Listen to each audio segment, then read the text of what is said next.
It's shall I go with the duo, the mind ego, where I'm going to be in this constant struggle, or shall I bungee jump into God without knowing what's going to happen, but feel peace and surrender the control? And then all I'm left with is, how do I want to experience myself? What do I want to be being and doing? In the surrender mode, which means I'm not in charge of the results, but I am in charge of the way I feel about me, and I'm going to enjoy the journey. And then who cares about manifestation? Because if I'm enjoying the journey, it doesn't. Hello, Ronny. Good morning. How are you doing? I'm doing very well. How are you? I'm doing pretty good. Welcome back to the show. Great to have you here. I see you're also doing a lot of beautiful work outside there. We'll talk about that later on. Okay. But now I want, what is that? Thank you for having me. Oh, for sure. It's an honor. We all learn a lot from you, so thank you very much. There's something that everyone talk about today, maybe also in the past, but today even more about manifesting. Could you manifest? Can you visualize and say certain things or affirmations and make things come true? I have a lot of question marks over there, but I would like to hear, based on your expertise and based of your experience helping thousands of people, and I also saw people actually, talking about all of the great work that they have done with you. So I would love to hear your thoughts more about when it comes to manifesting, visualizing, affirmations, all that, because I'm a little bit skeptic about all that. But first, I would love to hear you. Well, thank you. A very interesting subject, actually, especially now that there's so many people going on TikTok and everyone telling you that if you manifest this and you'll be a millionaire. And I've often thought it's very strange that those are a lot of them who are preaching. They're sitting in accommodation that doesn't look like they've done it themselves. So I've also questioned that. And as you know, I channel. And one of the things that I do is I always check myself through the Kabbalah, because Kabbalah is our ancient wisdom. Because Ronny doesn't trust anything. Ronny has an ego. So I've been channeling all my life what we call practical Kabbalah. And thank God to date, there's been nothing that I've channeled that hasn't been in the Kabbalah and hasn't been in the Zohar. So I'm always like as if I've taken a Valium and I can relax now that whatever I've been channeling is true. So this is the thing. We're speaking a spiritual talk. Spiritual talk must include God. And when we say God in Hebrew, Elohim, it means the powers that influence us. There are two powers. One is the light that is forever. That light exists always. It doesn't move. The only thing that moves is this vessel that contracts and expands. And when it expands, the light gets in, and when it's condensed, the light can't come in. Everything has a light that has produced manifestation, this cup. But this cup is like, shall we say, it has its boundaries, because once it's finished, the light that got into this to manifest it, the work's done. You can't expand it. We're the only vessel that can keep expanding. So you've got to understand what manifestation is. And when I was a little girl, my mother said to me, anything you can imagine already exists. And I thought, oh, so does that mean I can just pick whatever I want and make it manifest? But no, because I have a relationship with a creator. I'm his creation. I have to understand the relationship that I have with him. Now, every single one of us is individual. I mean, and that's a phenomena in itself. There's nobody else like me in the whole universe, and there's nobody else like you. So that makes you a universe, and it makes me a universe. And our manifestation happens within us. What does that mean? I am always me experiencing me. So when I'm looking at this cup, I'm experiencing me as the cup because I am the experiencer of the cup. Now, that's something I can bring into the future, but what I have to understand, in Kabbalah, they call it a reshumon. It means we have a list that we come in with, two lists. One is what we call the tikkun, the things that I have to repair within myself. The soul has been traveling for generations and years, and it's collected what we call like onion peels. And everybody has the truth within them, but we have all these peels that doesn't allow us to see the truth. So we peel that. And then we get to the essence. But we have to understand that what's not meant for me is not going to come to me because it's not in that list. And I have to understand that. Now, I will always be protected when I'm with my creator. We have that in the story of, how do you say, Haman that comes down from the heavens, forgot Yeah, what the it food is. that comes from the sky when Israel left Egypt. The manna. Yes. So the Israelites, and by the way, only 20% of the Israelites leave Egypt, leave the darkness. Egypt is another name for dark. There's 80% stay. Those 80% that stays is because they want to stay in their comfort zone. They say, oh, well, we get one meal a week. So somebody hits me occasionally, but at least I get my meal. The 20% say, you know what? I'm going to bungee jump into the unknown. I don't know what this God is. I've got no idea. But bungee jump means that I trust that I will discover what I need to know. So I don't have to know it beforehand. And then God tests them and he says, you know what? I'm going to send you manna from the heavens. That's going to be your food. Everybody's going to get the same amount and the same, it's going to look the same. But he says, I'm not going to interfere in the way you want to taste it. You can choose to taste it as chocolate, somebody else as roast beef. I'm not going to interfere with that. But he says, don't start accumulating it. Don't start collecting it because it will just dissipate. Why? That first lesson says, I want you to trust me that I will always give you food. Every day, I will always give you what you need. So he's saying, I'm going to bring life to you. You're going to taste it the way you want to. So I can wash the dishes with a frown or a smile. I'm still going to wash the dishes. So life's going to happen. Everything happens within me. And my free choice is how do I want to feel? Now, what has that got to do with manifestation? Yeah. Manifestation happens this way. I have to understand, am I choosing to live the other power? We said God has two powers. The word in Hebrew, Elohim, is two powers that work on me at the same time. One is the light that's there forever. And one is the mind ego, which I can literally call Satan because it wants nothing good for me. That mind ego, which I call the duo, the mind supplies the ego what the ego wants. So it's just like Google. You want information, you can get information. But if you don't have an experience, you will never know. So when God creates Eve in Hebrew, Chava, from the word Chavaya, which means experience, he knows for himself that without an experience, there will be no understanding, a deep understanding. Everything will just be information. What do I know for sure about Satan? Is that it can't tell me the now and tomorrow. It just can't. It can deliver something from the past that it thinks is the true story. That's what we have with the GPT, whatever you call it today, and the AI. It can only give you something that it can collect from that's already been there. It cannot give you the future. Now, if something can't give me the future, I don't want to deal with that.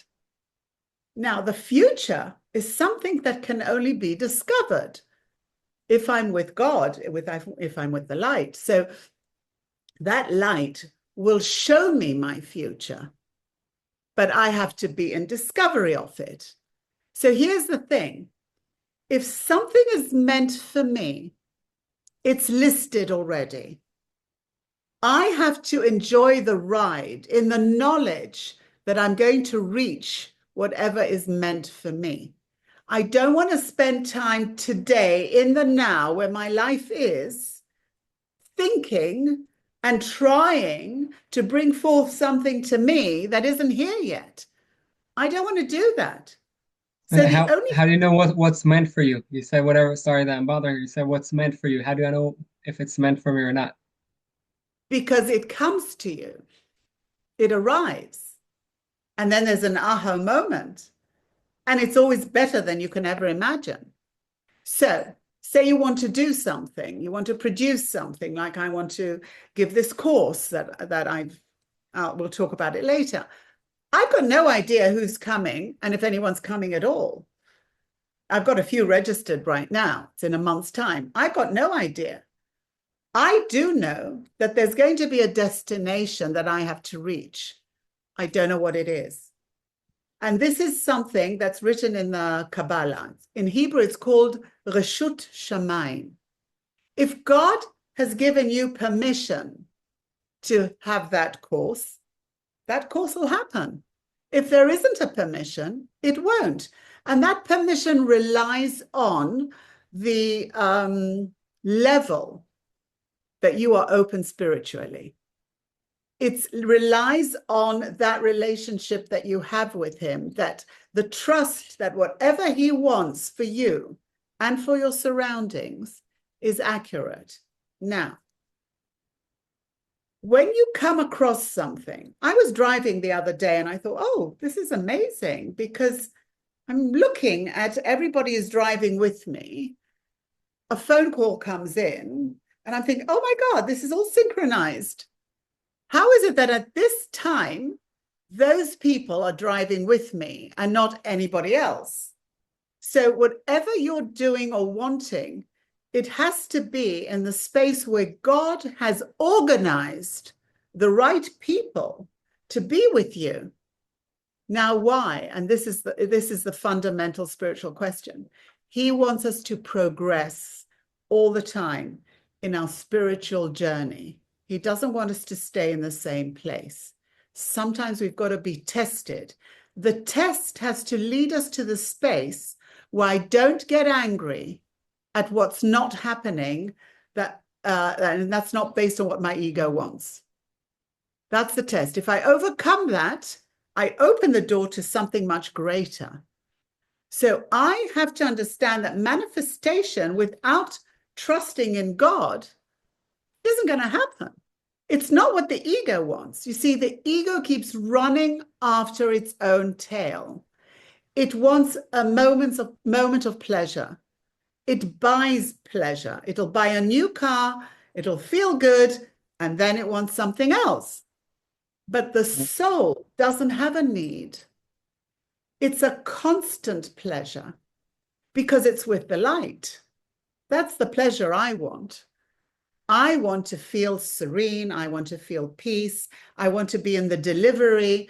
I don't want to be concerned with poor little me. I'm not getting what I need. I've been given a gift. I want to give it. Somebody said that a tree doesn't procure a fruit that it eats on its own. It doesn't eat its own fruit. It's been given a fruit to give it. Okay? So everybody's got a talent and everybody's got a gift, but we've Sure. got to give that gift. Yeah, well, I'm hearing what you're saying, and there's a part of me that is saying, okay, interesting. And I have no clue what's there for me and what's there not for me. And if I want to live in a way that, I don't want always to be in a struggle, like basically there isn't any manifesting. But before we get, we'll go a little bit deeper into that question because again, it sounds like we can only manifest if it's there for us, and we don't know if it's there for us. At the end of the day, I think, we want to be more living our life, the life that is, the life that I experience through my experience, and some type of freedom to understand that not everything, works exactly, or many things don't work exactly how I want them to work. And I know about in the course that you have coming up Who's called the the Freedom I to that Be. wants it to work? Who's the I that wants it to work? That's the one you've got to figure out.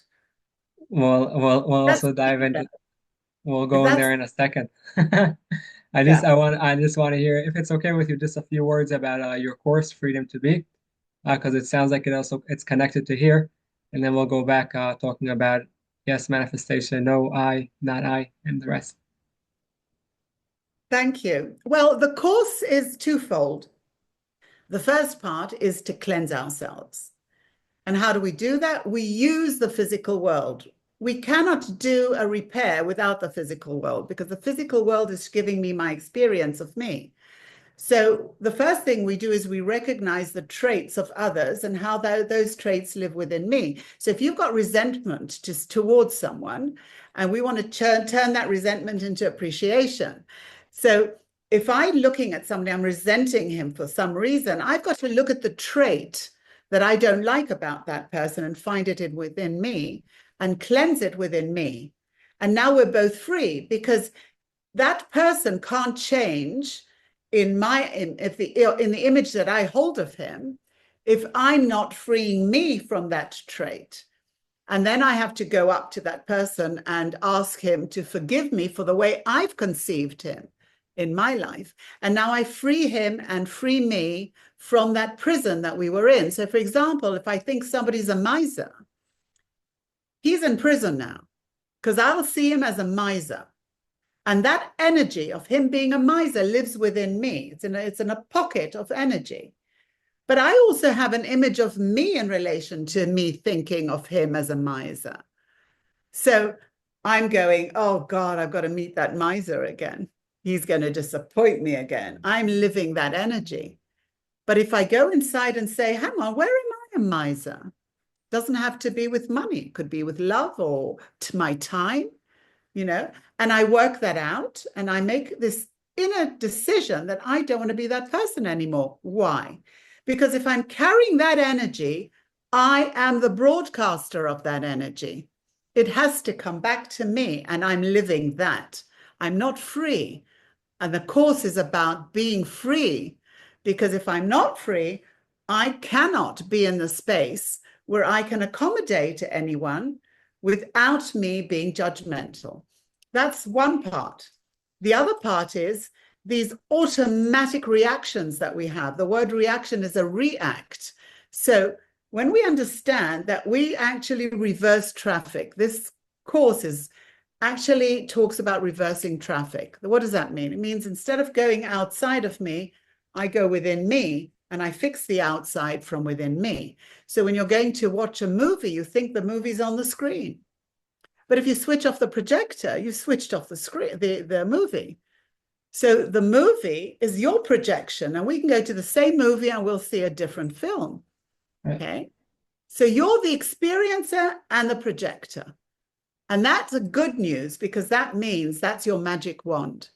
So the first part, I'm not going to tell all of it here, but the first part is we cleanse, and there are several levels of cleansing. And then when we're free, and it all happens in the course, that's how we learn to manifest, because our state of being is clean. And now we can go towards manifestation without knowing what it is, but we have a desire. Now, that desire comes from a different space. It doesn't come from the ego. Just like you'll suddenly get an idea, and with the oncoming of that idea, you will feel excited. I'm sure you've had that. You had an idea, you get excited. If you move and you pick up the phone or you do something in relation to that excitement, that your manifestation starts to happen. We don't know what it looks like though, but you're excited.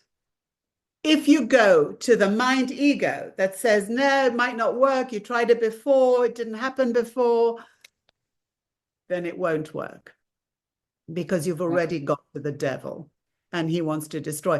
If it's up to the mind ego, he'll push you off the highest tower and he'll go on laughing. Okay? He doesn't care. He doesn't have feelings. And this is the trick. When we were talking about the I, the ego has hijacked that word. He starts a sentence with I. He says, I'm not feeling well, I'm this, I'm that, I'm bad, I'm not good enough. And we think it's us. But how can the soul not be good enough? And how can you not be good enough? You were chosen to be you. You're the only one being you. And the ego wants to destroy that because otherwise, where's it going to live? So we're in between that all the time, and we want to So recognize. understand. I just want to make sure I understand here something. And by the way, if you could send me later on a link, I'll put a link below to the course. If people want to join, I'm sure they'll get a lot of value. So I would Thank appreciate that. Um, Just want to and say that the course is in Hebrew this time. it's in Hebrew. Okay, no It problem. was spelled in Hebrew. All good. I'm sure they could also, they could also buy your book. There are more things, more value that they can get also in English. So if someone wants Hebrew, that's also great. And by the Uh, way, whoever enrolls gets I've got this little series of booklets, and one is the Law of Surrender.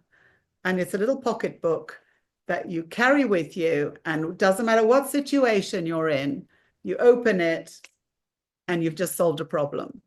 So everybody will be getting one of those. nice. Sounds like a good book to have in the pocket. Booklet.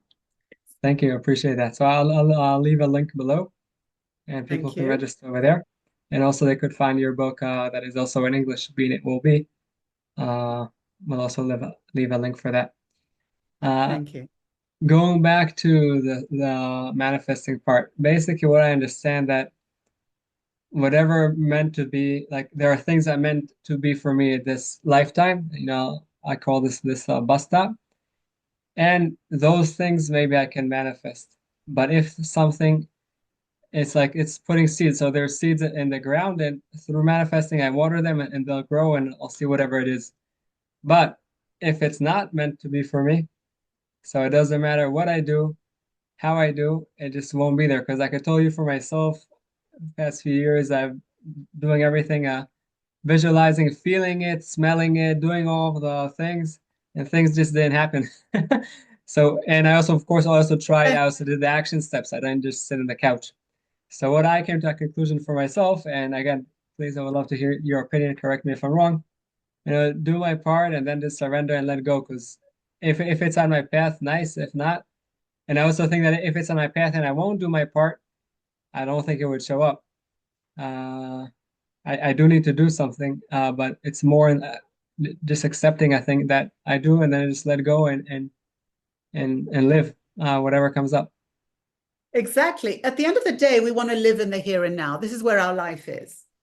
We're always, I'm always me experiencing me. I can't get out of that. And this is the name of God that was mentioned once in the whole Bible to Moses when he's at the burning bush. And Moses says, I don't understand you. I mean, I stutter, I'm getting old, and you won't give me this huge project to take out the Israelites. And God says, just rest for a minute. I organize that your brother Aaron will be your mouthpiece. He's going to be the talker. And at that moment, Moses doesn't even know he has a brother because he grew up with Pharaoh. If you remember, he was a little baby, and Pharaoh's sister took him, right? So he doesn't even know he has a brother. So this is suddenly being known to him, right? Your brother's going to be your mouth. But then he says something amazing. He says, and you will be God to him. Atati elol Elohim. So what is he saying? He's saying, you're the deliverer. You don't have to do anything. I'm going to talk through you directly to Aaron, and he's going to be the mouthpiece. And then he says to him, Moses says, but you want me to persuade the Israelites that there's this invisible God, and you want me to tell it to Pharaoh as well. I mean, who's going to believe me? And he says, well, you tell them that Eyeh Asher Eyeh sent you. In English, I am that I am. Now they're going to understand, especially Pharaoh, that I'm the one that's causing him to change the stick into a snake. If he thought for a minute it was him, I'm doing it. So this is very important because what does I am that I am mean? If I'm holding this and I'm looking at it and I'm experiencing it, I am that I am. I am the experience of the cup in me in this moment. It's me. It's all me. The way I experience everything is all me. When I get that, I understand that it's the experience of me that I want to manifest. I want to be able to be anywhere, but manifest through my free choice how to feel about me. Now I can change everything. Because if I choose to feel happy, even though circumstances are showing me I shouldn't, that's when my manifestation happens. So there is a law called Shitata Levana. It means the method of the moon. What does that mean? So the moon gets its light from the sun. If I'm looking at the dark, by the way, there's this amazing Sufi guy from the 13th century. And he said, if you're looking at the dark, look again, you might be the light. Now, what does that mean? I can't look at something and see it for what it is if I'm not the light looking at it. Otherwise, I'm in the dark and I can't see anything. So this method says, God gives it to Moses, and he didn't quite understand it at first. Says, look, you're meeting up with darkness, because where does darkness occur? Within me. I'm the experiencer, right? Yeah. Look for the tiny speck of light, the beginning of the moon. Look at it until it expands, expands, expands. And then that light takes over the dark. Don't go to the dark. Don't retaliate. Don't do anything with it. Move away from it. So the other thing that's in this method that I teach is that when there's a problem, move away from it. Don't make that problem bigger. Go and talk about what you want to feel. Make that bigger. That is manifestation, because manifestation exists within the way you feel about you, and that's everything. So So in yeah. circumstances don't matter. So The you're saying matter, manifestation is not the matter, it's the way we feel. Because you're saying, let's say, for example, I could take this, say it's a camera, and if a dog outside will see, because this is how I experience it. I experience it as a video camera, but a dog barking outside will see this as a toy to chew on. So it's basically how I'm experiencing whatever it is that I'm seeing. And if I understand correctly, again, is oh, you just w disappeared on. There you are. sometimes we also disappear in life. We want that experience to disappear and take a different, a different path, a path that we manifest a feeling. And if we're talking about disappearing, I think that's something that is really hard to kind of disappear the ego. I don't know if disappear, but make, because we always think that, okay, if I want ABC to happen, I'll do A, B, C, D, and then things will happen. And you're saying, no, it doesn't work like that. Whatever is meant to be for you will be. At least the seeds are there. I'll say that the seeds are there. Then we do whatever We it is. didn't do, we didn't put the seeds. No, we The didn't. ego, no, God put the seeds. Yeah, God put the seeds, and then the way we bring the seeds into a nice, beautiful plant is through manifesting the way we feel. Because you said a few minutes ago that God will test us and He'll give us an experience, and He'll see how we're reacting. If we're saying, "Oh, okay, thank you, this is part of my experience," and then maybe something much bigger will come, and that would be the water for the You seed. froze again. Well, freezing, I guess Okay. is part of the game. Uh, can you hear me now? Yeah. I So just want to reiterate something. Um, the ego will think that it created the avocado tree because it planted it. It opened the earth, put it in, watered it, and whatever.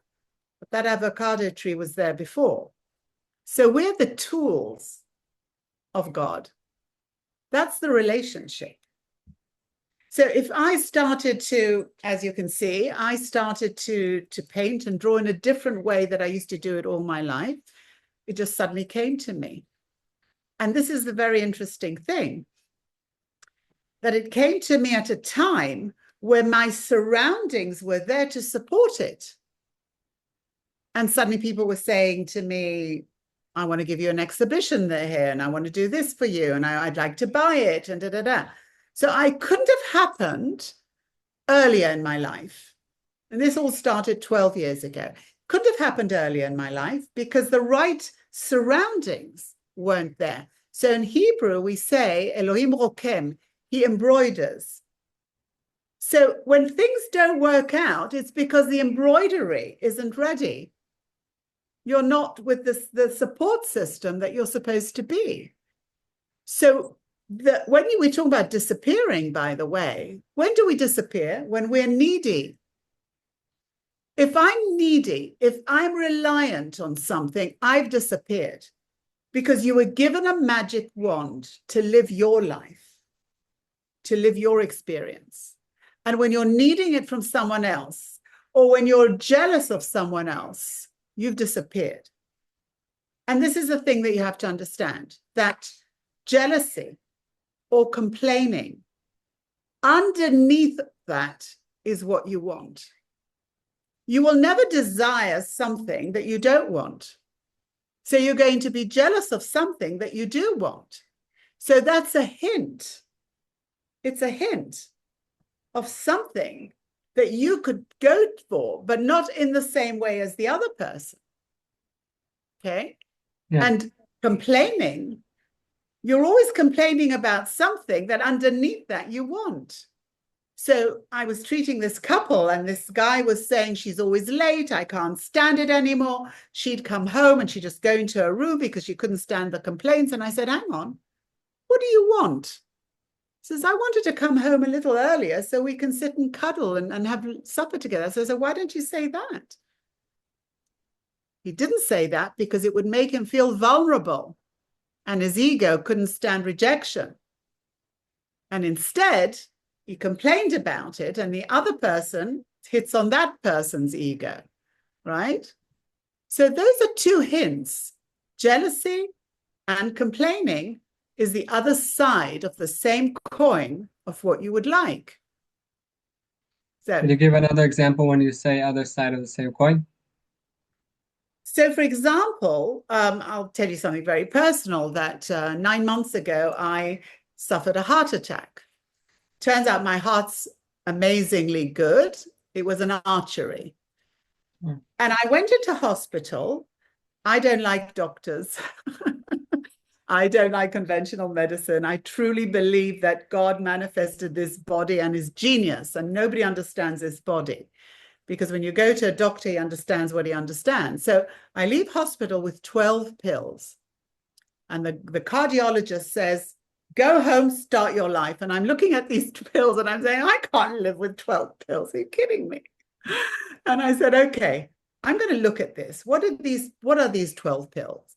They discovered that I also had diabetes. It all sort of erupted at the same time. So I said, okay, I don't understand cardiology at the moment, so I will take these 4 pills. I do understand sugar. I was addicted to sugar. And even though I did intermittent fasting and I wasn't really huge and all that, I realized you'll never hear a lie from me. But to me, I would lie. I would lie to me. Okay? So I would have the occasional ice cream. And if the doctor said, you can have ice cream, you're not supposed to tell me I'm allowed to have it, because in that moment, the addict within me comes along and says, oh, well, I'm allowed to. Okay. No responsibility. So I'm going to go for a second to the Garden of Eden. And the reason that they were sent away, where is Eden? Eden, by the way, is a space within me. It's a calm space. So they were sent away from that calm space. Why? Because they didn't take responsibility. It wasn't because they ate from the tree of knowledge.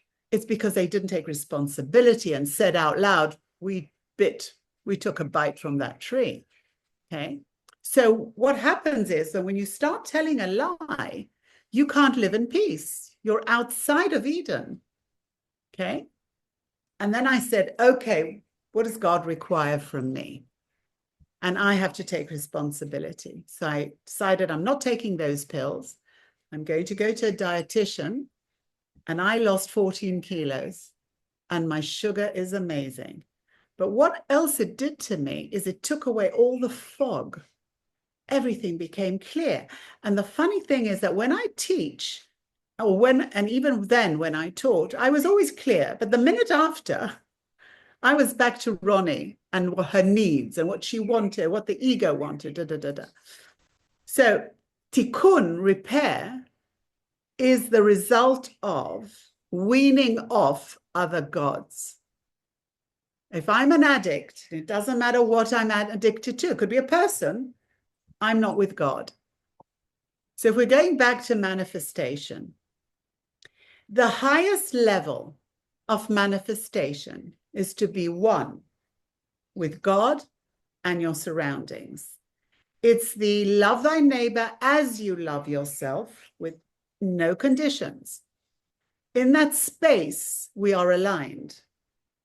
And that has to be the best, I won't even use the word feeling, but the highest consciousness possible. And it cannot compare to anything that the ego strives for. It's a different space.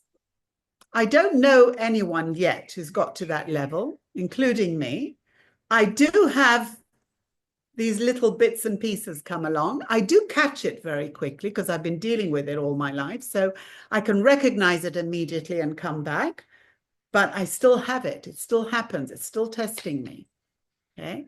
So manifestation for me is that level where I'm not concerned with anything that condenses me. So you're And not then, manifesting. sorry, So you're not manifesting. it, You're basically accepting whatever manifested. comes in. Yeah, because I manifested. So years ago, I was appointed to be the CEO of EMI Music Publishing Israel. I was in the music industry for 25 years. And I remember that I'm sitting in the penthouse of EMI with the workers around, my office. I'm sitting on this chair, beautiful office. And I'm thinking, hang on a second. This is weird. How did I get here? Nobody else is sitting on the chair. It's me. What if it was written? What if I would have sat on this chair anyway? I could have enjoyed the ride. I had been struggling to prove myself in this industry of men, and I was the only woman, and everything was a fight because, I'm fighting for justice, and I was fighting the ombudsman and everyone. I was struggling. But had I have known, if there was a premonition that said to me, that's manifested for you, that's going to happen, it's written, I could have enjoyed the ride. So what it did for me was to understand that my next point in time is already written. It's going to happen. I don't know what it is, but I'm going to enjoy the ride anyway, because I'm going to reach that destination. And that's on the earthly level. On the spiritual level, and we have to understand there's a relationship between the earthly level and the spiritual. In the earthly level, they call it branches, and in the higher level, they call it roots. You'd think it would be the other way around. Okay. But it's a communication. Whatever is on the level of the branches is on the level of the roots, but on a different dimension, a different way. What you feel in the upper level is not what you feel in the lower level. But there is nothing, absolutely nothing earthly that doesn't have a root in the spiritual level because it's God manifesting. This has a root. It came through the light. When God says, let there be light, there was light. This could not have been manifested without that light. Quantum physics talks about it today. Yeah. So to understand manifestation, you have to understand that there's a root. So it's Okay. manifested already. It basically you're saying that everything is we're not doing the manifestation. God basically manifested whatever is here for us, and then we're manifesting the way we feel towards it. Like how do you basically you said before that's the seeds in the ground. How do we water those seeds? Because okay, got it. We don't do the material manifesting. Whatever's there is there, and then we water those seeds and they grow into plant because they also might not grow. So how do we water those seeds that were manifested? With love and passion. It's the way I speak to my plants. I was never successful with plants And now for 3 years, I have these thriving plants because I've been talking to them, I've been watering them.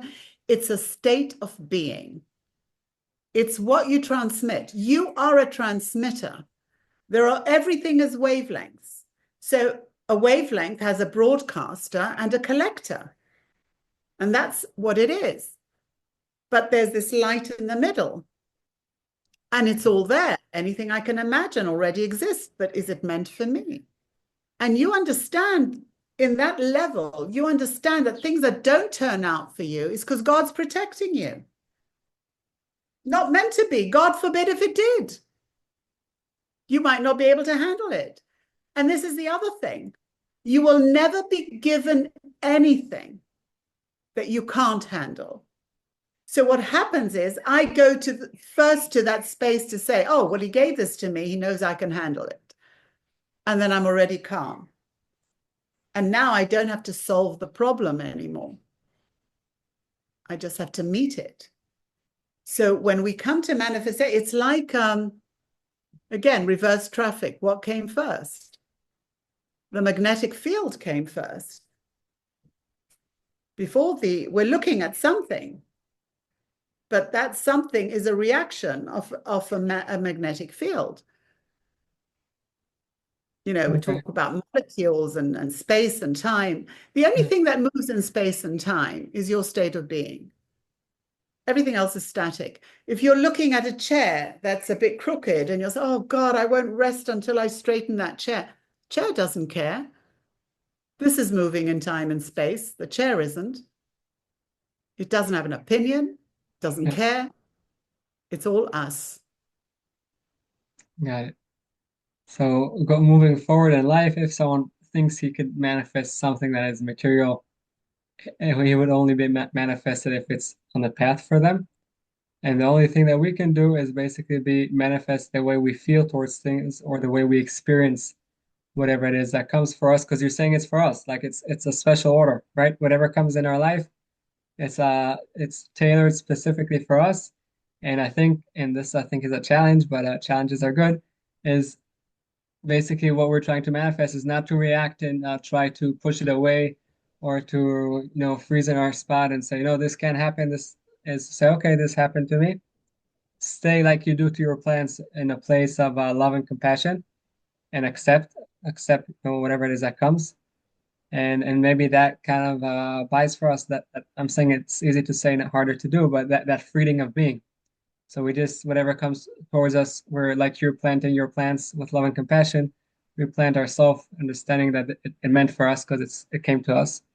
And not only that, it's meant for your surroundings as well, because what comes to you includes everybody else embroidering it. So you're the main character in your play, they're the main character in their play. But Yeah. everyone is a sub-character for us. Okay. So at the end of the day, when we talk about love and compassion, what do you think the ultimate goal is? What are we here to achieve? To, Ultimately. I believe it's to experience whatever unfolds in front of us out of a place of surrender and being grateful But and why? not why we're doing that. Why? What are we striving for? What do we want to do? What is our ultimate goal? We came from there. We just Yeah. got lost on the way. What do we want? Not talking about the ego's want. The soul's journey. Well, I believe the soul is something much bigger than what happens here. I'd love to hear what you have to say, but I believe that we're all here to serve a purpose that is greater than ourselves. And maybe the way through we experience life, that's each person in their way that they serve. But we'd love to So hear whatever you think. it's twofold.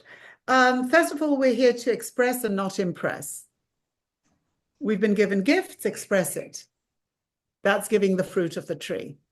If I'm concerned with impressing, I'm condensed, going to backfire. But the ultimate goal is to align with God's traits because we want to be like him. So he's compassionate and he's love and he's light. That's what I want because I want to be free. So that's the ultimate goal, to be like him. So when he creates the first time and he says, Come, let us make a vessel.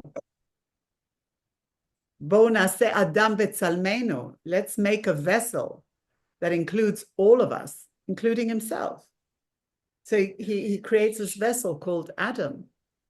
And all souls ever in existence go into this vessel. So we're all one in that vessel. And then God looks and he says, oh God, I've created all this stuff and nothing's happening. This guy's just walking around. He's not doing anything. I'm going to have to push him. So the first thing he says is, it's not good for a man to be on his own. He needs a woman. Now, this is interesting. He doesn't say to the woman, he says to the man. Women know how to be on their own. The burden's more on the man. And then so he takes out one rib. He actually takes out a soul from this vessel.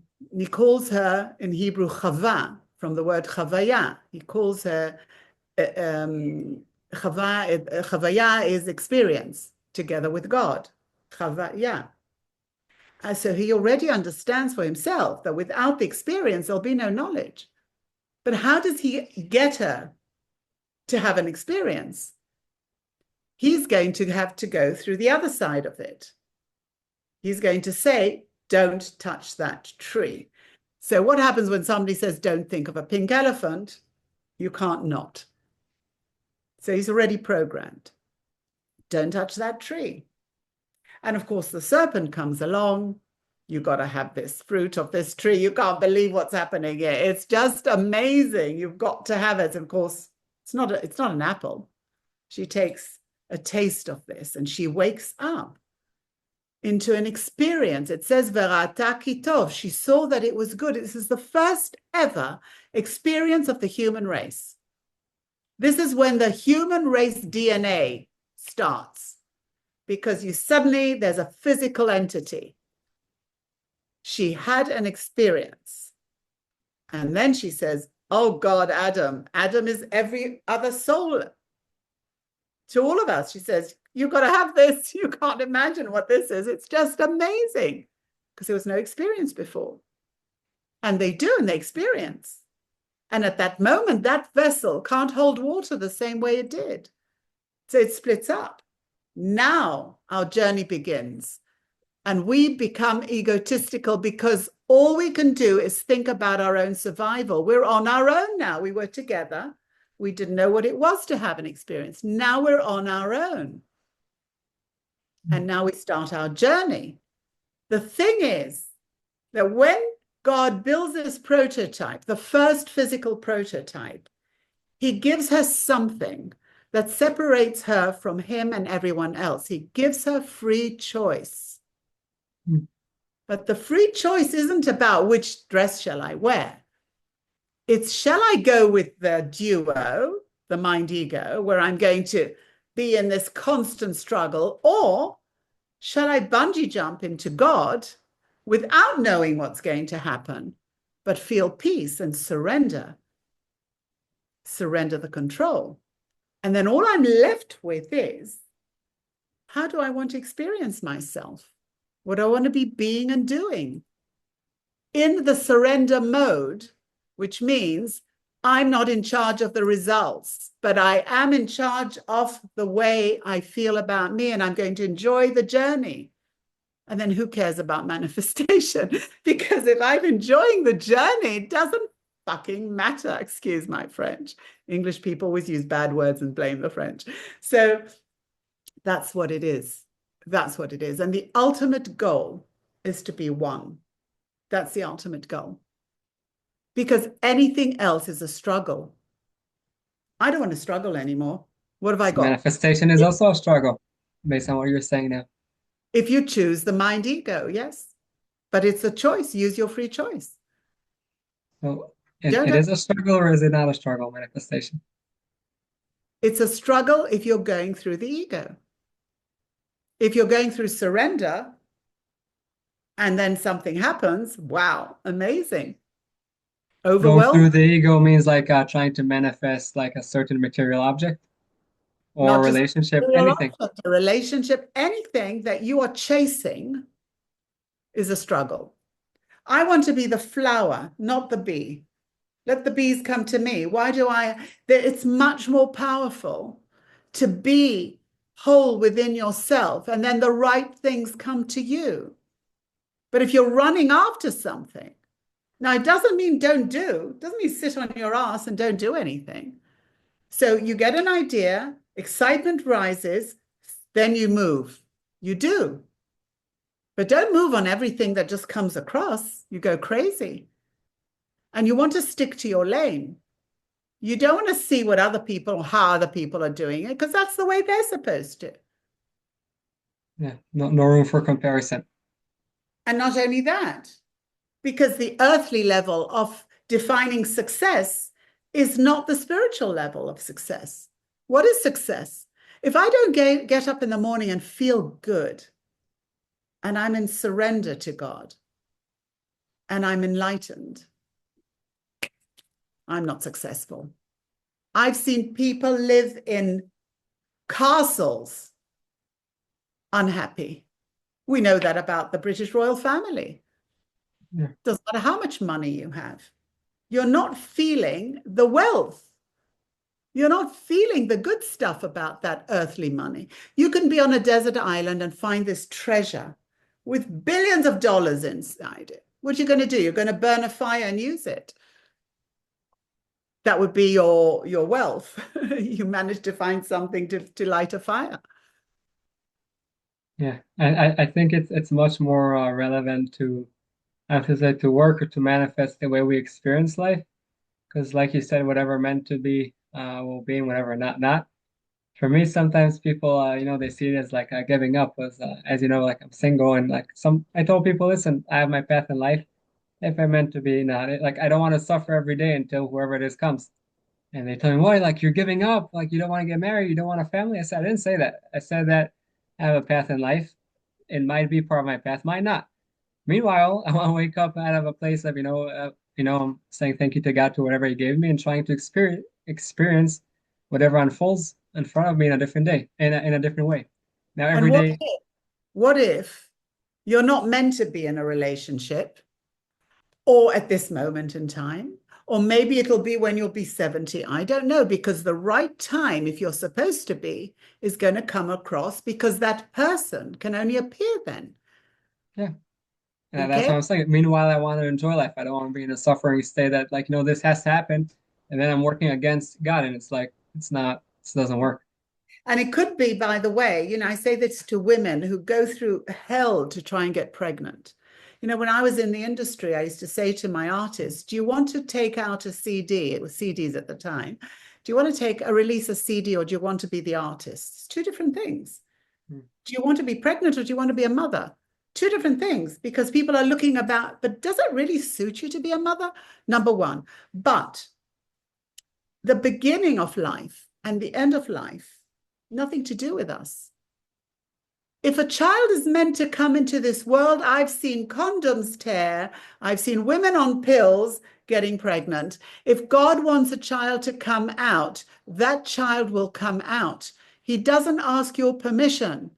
It's nothing to do with you. So the struggle of thinking I've seen women waste 10 years of their lives with idea, with all this IVF or whatever you call it, all this stuff, and they could have enjoyed their lives. Yeah, And what if you're not supposed to have a child in this lifetime? Or what if you're supposed to have it much later on? Enjoy the ride. What if yeah, you had 12 children in the past life and you're not supposed to have another one right now? That's the enigma. That's the place we don't know. And to surrender the not knowing, but not lay a condition on life to say, I can't live my life because I need that, then I just missed my life. And what if I die tomorrow? How have I spent my last day? Worrying about something I think I should have had? I don't want to do that. And some people say, oh, but Ronny, you've been there, done that. You're a grandma now. You've had children. You've had this. But that was my calling. Those kids had to come out. They had to come out through me, through my ex, Didn't mean we had to stay together. We had our own workshop to go through, but those children had to come out. And we cannot save somebody from their lessons. We can't. You know, the other day, a very good friend of mine said, Ronny, can I take you off my prayer list? You look pretty healthy now.